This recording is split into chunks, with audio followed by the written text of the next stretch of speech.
For roughly 95% of human history, there were no bosses, no kings, no chiefs, no one who could tell you what to do and make it stick. This wasn't because nobody wanted power. People wanted it then exactly as much as they do now. It's because everyone else actively stopped them from getting it, and the tool they used to do it is still running inside you. Let's start with what a band actually was, because the shape of the group is the reason none of this worked the way you'd expect. For most of the time our species has existed, humans lived in small mobile groups, usually somewhere between 20 and 50 people. They hunted, they gathered, they moved when the food moved, and they carried almost everything they owned on their backs. That last detail matters more than it sounds. If you have to carry everything you own, you cannot own very much. There are no warehouses. There is no grain piled up in a building that one person controls. Wealth, in the way we mean it, does not exist yet, because there is nowhere to put it and no way to keep it. And this quietly removes the main way that one person usually gains power over others. Think about how power works now. Someone controls something everyone else needs: money, land, food,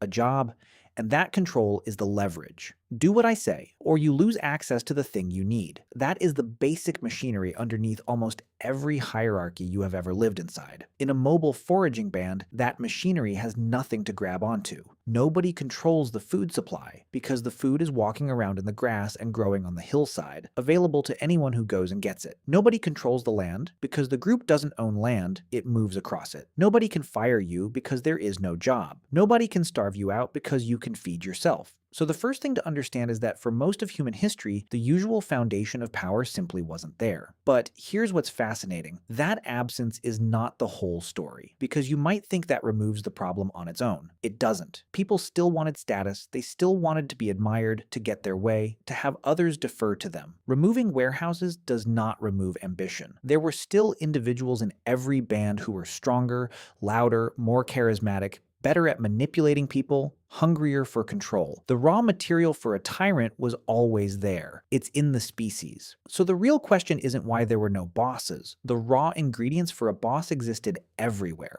The real question is why those people never managed to turn into bosses. What stopped the strongest, hungriest person in the band from simply taking over? The answer is that everyone else stopped him on purpose, constantly, using a set of tools that anthropologists have found again and again in foraging groups on nearly every continent. And here is where it gets strange, because the main tool was not violence. The main tool was mockery. The anthropologist Richard Lee spent years with the Jews hoansi people of the Kalahari, and he recorded a custom that has become one of the most famous examples in the field. When a hunter brings meat back to camp, the group insults it. If he has killed a large, impressive animal, the mockery gets worse, not better. They call the meat thin. They call it a bag of bones. They tell him they'll be lucky to get a scrap off it, and the hunter is expected to agree, to laugh at himself, to hand the meat over and call his own kill worthless. Lee asked one of them why they do this. The answer he was given is one of the clearest pieces of political theory ever recorded. The man told him, roughly, that when a young man kills a lot of meat, he comes to think of himself as a chief or a big man,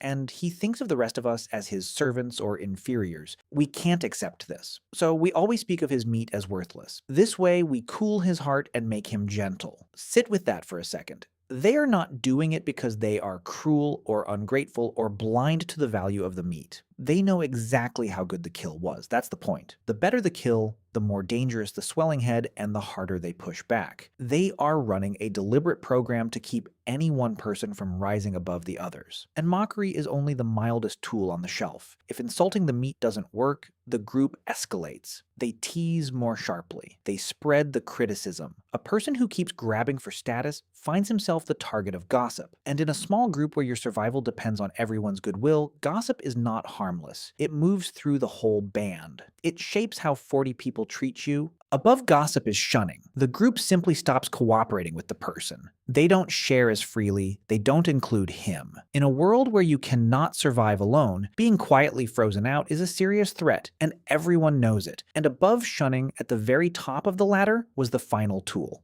If someone became a genuine danger, a bully who used violence, a man who tried to dominate by force and would not be cooled, the group could decide quietly and collectively to be rid of him. sometimes through exile. Sometimes, in the most extreme cases anthropologists have documented, the strongest members of the band would agree that the bully had to go and one night he would not wake up. Notice what that is. It is not a murder in a fit of rage. It is a decision made by the group to remove someone who had put himself above the group. It is capital punishment with no state, no court, and no king. Just a shared agreement that no one gets to rule the rest. An anthropologist named Christopher Boehm gave this whole system a name. He called it a reverse dominance hierarchy. In most primate groups, there is a dominance hierarchy. A strong individual rises to the top and dominates everyone below him. Chimpanzees do this. The strongest, most politically clever male becomes the alpha, and the rest submit. Boehm's insight was that humans didn't abolish the hierarchy, they flipped it. The many at the bottom formed a coalition against anyone who tried to rise to the top. The group as a whole became the dominant force, and it used its combined weight to hold down any single individual who reached for too much power. The hierarchy still existed. It just pointed the other way. The community dominated the would-be alpha, instead of the alpha dominating the community. And this is the part that changes how you should see the whole thing. We tend to describe those societies as having no leadership,